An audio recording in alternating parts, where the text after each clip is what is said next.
தந்தை மகன் தூய் ஆவியாரின் பெயராலே ஆமேன்.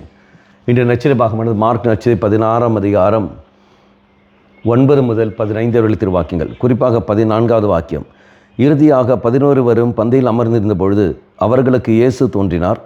உயிருடன் எழுப்பப்பட்ட தம்மை கண்டவர்கள் சொன்னதை நம்பாமல் அவர்கள் கடின உள்ளத்தோடு இருந்தமையால் அவர் அவர்களுடைய நம்பிக்கையின்மையை கண்டித்தார். நாம் பார்க்கின்றோம், சீடர்களுடைய நம்பிக்கையின்மையை தெய்வம் கண்டிப்பதை பார்க்கின்றோம்.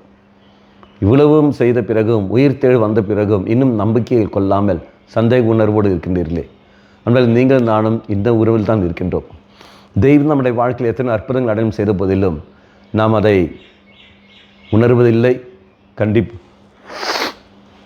நாம் அதை உணர்வதும் இல்லை, புரிந்து கொள்வதும் இல்லை. மாறாக என்ன செய்கிறோம் என்றால் சந்தேகப்படுகின்றோம், இதெல்லாம் நடக்கக்கூடிய காரியமா என்று. மற்றவருடைய பேச்சை, நம்பிக்கை இல்லாதவருடைய பேச்சை கேட்டுக்கொண்டு போகிற சமயத்தில் தெய்வம் நம்மை கண்டிக்கின்றார். அந்த கண்டிக்கிற விதம் ஆனது பல விதத்தில் இருக்கலாம். அது நோய்களாக இருக்கலாம், தடைகளாக இருக்கலாம், எப்படி வேணால் இருக்கலாம். ஆனால் தெய்வம் நம்மை கண்டிப்பது ஒரு நன்மைக்காகவே இருக்கின்றது. நம்முடைய விசுவாச வாழ்க்கையை அலசி பார்ப்போம். தெய்வம் நம்முடைய வாழ்க்கையில் எத்தனை நன்மைகள் செய்திருக்கின்றார். உயிர் தெழுந்து வந்த ஆண்டவர் நம்முடைய வாழ்க்கையில் என்றும் கூட இருக்கின்றார், என்றும் மேனுவிலாக இருக்கின்றார். ஆகவே அந்த இறைவனுக்கு எதிராக போகாமல் அந்த இறைவனுக்கு ஏற்ற ஒரு வாழ்க்கையை வாழ நீயும் நானும் முயற்சி இருப்போம். கண்களை மூடிக்கொள்ளுங்கள். நல்லவனாய் தெய்வமே, என் வாழ்க்கையில் நீ செய்திருக்கிற எல்லா அற்புதங்களுக்காக நாங்கள் நன்றி செலுத்துகின்றோம்.